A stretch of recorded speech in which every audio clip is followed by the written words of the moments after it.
अगर आपको कोई धोखा देता है तो उस इंसान को सजा देना क्या गलत है, या ये मान लेना चाहिए कि एक दिन उसे इसकी सजा मिलेगी? लेकिन उसे सजा मिलनी ही चाहिए।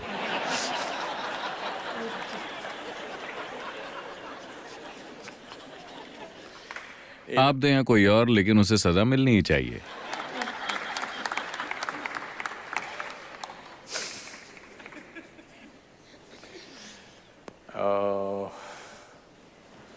आमतौर पर आप लोगों को किस तरह की सजा देती हैं? पहले ही काफी सजा दी जा चुकी है ना? पहले ही काफी कुछ हो चुका है। चिल्लाना, चिड़चिड़ाना, बात ना करना, हर चीज हो चुकी है। तो आप और कौन सी सजा देना चाहती हैं? आपकी दिक्कत यह है कि दूसरी तरफ कोई पछतावा नहीं है। दूसरी तरफ कोई पछतावा नहीं है क्योंकि लोग वो कर रहे हैं जो वो करना चाहते हैं, वो नहीं जो आप चाहते हैं कि वो करें, हमेशा। और हो सकता है कि वो आपके हित में ना हो, लेकिन वो जो करना चाहते हैं वो कर रहे हैं। ये सही है या गलत, मैं इसकी नैतिकता में नहीं जा रहा हूं। मैं चाहता हूं कि आप इस स्थिति को ठीक से समझें। कोई इंसान वो कर रहा है जो वो करना चाहता है। अब आपके हिसाब से उसे सजा मिलनी चाहिए। शायद उन्होंने कोई कानून नहीं तोड़ा है, वरना उन्हें वैसे भी सजा मिल जाएगी। वो दो लोगों के बीच की समझ को तोड़ रहे हैं। शायद आपने आपसी समझ को गलत समझा। आप मानती थीं कि ये समझ बिल्कुल स्थायी है। ऐसा नहीं है। मानवता के इतिहास में कहीं भी, या आज या भविष्य में, इंसानी रिश्ते कभी भी स्थायी नहीं रहेंगे। हालांकि हर इंसान जो थोड़ा सा रोमांटिक बनता है, मान लेता है कि ये रिश्ता हमेशा के लिए एक सा रहने वाला है। ऐसी कोई चीज नहीं होती। रिश्ते में बदलाव होता रहता है हमेशा। आपको इसे हर दिन निभाना होता है। एक दिन अगर आपने इसे ठीक से नहीं चलाया तो ये कहीं और जा सकता है। आया ना? नहीं, कृपया इसे वैसे ही देखिए जैसा ये है। आपको इसे ठीक से चलाना होगा। नहीं, मैं अपनी पूरी कोशिश कर रही हूं। जाहिर है कि दूसरे को लगता है कि आपकी पूरी कोशिश उनके लिए काफी नहीं है। मैं चाहता हूं कि आप इसके साथ समझौता करें। ये इस बारे में नहीं है। मैं ये नहीं कह रहा कि वो जो कर रहे हैं वो सही है या गलत। ये मेरे कहने की चीज नहीं है। मैं बस इतना कह रहा हूं कि लोग सदियों से ऐसे ही पेश आते रहे हैं और अब भी हैं। मैं कह रहा हूं कि सबसे पहले आपको ये समझना होगा कि रिश्ते कभी भी एक से नहीं होते। कुछ चीजें बदलती रहेंगी।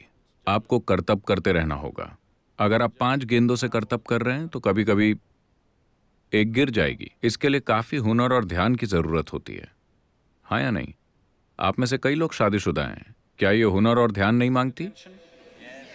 अगर आप ध्यान नहीं देते तो आपको पता भी नहीं चलेगा कि क्या हो रहा है। इस पर बहुत ध्यान देना पड़ता है ना?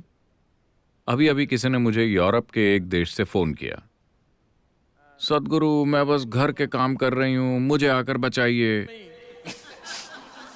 मुझे यहां से अपने आश्रम ले जाइए, मैं बस घर के काम कर रही हूं।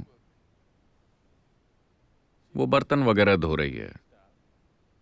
वो बहुत अमीर है, लेकिन उसके 4 बच्चे हैं। तो हर समय कोई ना कोई काम करने को रहता है, अंतहीन तरीके से। और आज काम वाली नहीं आई तो आपको बर्तन धोने पड़ेंगे। 4 बच्चे हैं, आपको बर्तन धोने पड़ेंगे और सारे काम करने पड़ेंगे। तो मैं ये कह रहा हूं, आपको ये समझना होगा कि रिश्ता एक परिवर्तनशील हकीकत है। ये स्थायी हकीकत नहीं है। अगर आप एक स्थायी रिश्ता चाहते हैं तो आपको मरे हुए लोगों से रिश्ते बनाने चाहिए। यही कारण है कि ज्यादातर लोग भगवान को चुनते हैं, क्योंकि वो रिश्ता स्थायी होता है। आप जैसे चाहें इसे संभाल सकते हैं। अगर आपने उनके बारे में 10 दिन तक नहीं सोचा और 11वें दिन आप उनके बारे में सोचते हैं, वो फिर भी वहीं होंगे। आप वैसा अपने पति या पत्नी या किसी और के साथ कीजिए, तब कुछ और होगा। आप कहीं चले गए, व्यस्त हो गए, भगवान को 3 साल तक भूल गए, आप फिर से सोच सकते हैं, तब भी वहीं होंगे। तो अगर आप स्थायी रिश्ता चाहते हैं तो आपको इंसानों को नहीं चुनना चाहिए। इंसानी रिश्ते परिवर्तनशील हैं, इस पर बहुत ध्यान देना पड़ता है। तो इसीलिए कुछ लोग अपने जीवन में यह तय करते हैं कि ऐसी चीजों को संभालने के लिए उनके पास समय और शक्ति नहीं है, तो वो दूसरा रास्ता अपनाते हैं जहां ऐसा कोई बंधन नहीं होता। वो अपनी आंखें बंद कर लेते हैं और अपने में मग्न रहते हैं। वो ये परवाह नहीं करते कि उनके आसपास कौन है या क्या है। तो आप ऐसा नहीं कर सकते।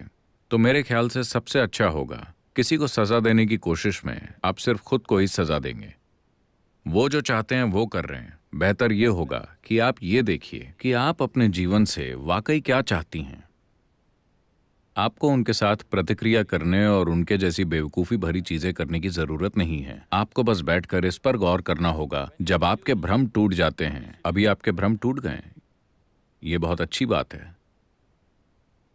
अगर आपके भ्रम टूट गए हैं तो इसका मतलब है कि जीवन आपको हकीकत के करीब ला रहा है ना? तो ये आपके लिए एक मौका है बैठकर ये देखने का कि मेरे जीवन की प्रकृति क्या है।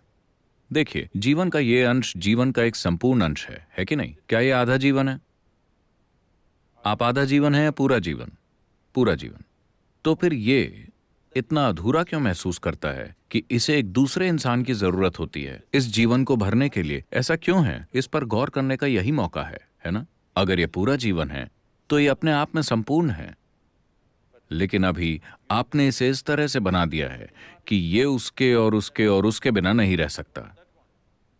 तो कहीं ना कहीं ये एक अधूरा जीवन है, या कम से कम इसको अपनी प्रकृति की पूर्णता का एहसास नहीं हुआ है ना?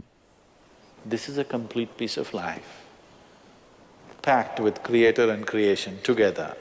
Very great combination. ये जीवन का एक संपूर्ण अंश है जो सृष्टा और सृष्टि दोनों से भरा हुआ है। एक अद्भुत जोड़ी। जब जीवन आपके दरवाजे पर इस तरह दस्तक दे रहा है, ये अपने भीतर गहराई से देखने का समय है, न कि किसी दूसरे के साथ प्रतिक्रिया करने और उन्हें सबक सिखाने का। किसी दूसरे को सजा देने से आपका जीवन रूपांतरित नहीं होने वाला। ये आपके जीवन को किसी भी तरह से सुंदर नहीं बनाने वाला। आपको 2 दिनों के लिए एक घटिया संतोष मिलेगा, उसके बाद आप उसके लिए भी अपराध बोध महसूस करेंगी। हाँ, शुरुआत में जब ये भावना तीव्र होती है आपको संतोष मिलता है, लेकिन बाद में जब आप पीछे मुड़कर देखती हैं आपको खुद पर शर्म आएगी। तो उस रास्ते पर मत जाइए। ये एक मौका है, कोई आपके लिए एक आध्यात्मिक आयाम खोल रहा है। वाकई कोई आपको यह एहसास दिला रहा है कि ये सब चीजें कितनी नाजुक हैं। वो आपको धोखा दे सकते हैं, वो भाग सकते हैं, वो तलाक दे सकते हैं, या वो मर सकते हैं, है ना? अगर वो मर जाते हैं तब आप ये नहीं सोचेंगे कि उसने मुझे धोखा दिया। क्या आप सोचेंगी? नहीं। लेकिन चाहे जो हो, आपको वंचित किया गया है ना? महत्वपूर्ण बात यह है कि आप किसी चीज से वंचित हो गई हैं। उसने ये कैसे किया, सवाल ये नहीं है। चाहे मौत से या तलाक से या धोखे से, या आप इसे जो भी कहें, पर मूल रूप से आप वंचित हो गईं।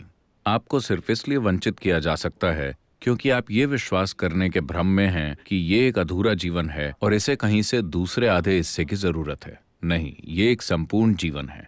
अगर आप एक संपूर्ण जीवन के रूप में विकसित हुए हैं तो आप देखेंगे कि रिश्ते बिल्कुल अलग प्रकृति के होंगे। तब ये साथ आने और साझा करने जैसा ज्यादा होगा, न कि निचोड़ने जैसा। इसे रूपांतरित होना होगा। अगर रिश्ते को रूपांतरित होना है तो आपको रूपांतरित होना होगा। ये एक जबरदस्त मौका है जो किसी ने आपको दिया है। ये कहना बंद कीजिए कि किसी ने मुझे धोखा दिया है। बस ये कहिए कि मुझे कोई भ्रम की अवस्था से परम सत्य की ओर धकेल रहा है। हमें उस व्यक्ति को धन्यवाद देना चाहिए।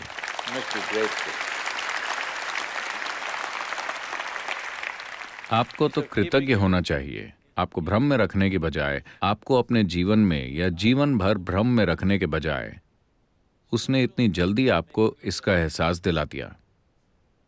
वरना इसे आप अपनी मौत के समय ही जानेंगे। हाँ, जब आप मरने वाली होंगी, मुझे डर लग रहा है, तुम मेरे साथ क्यों नहीं आते, वो कहेंगे नहीं।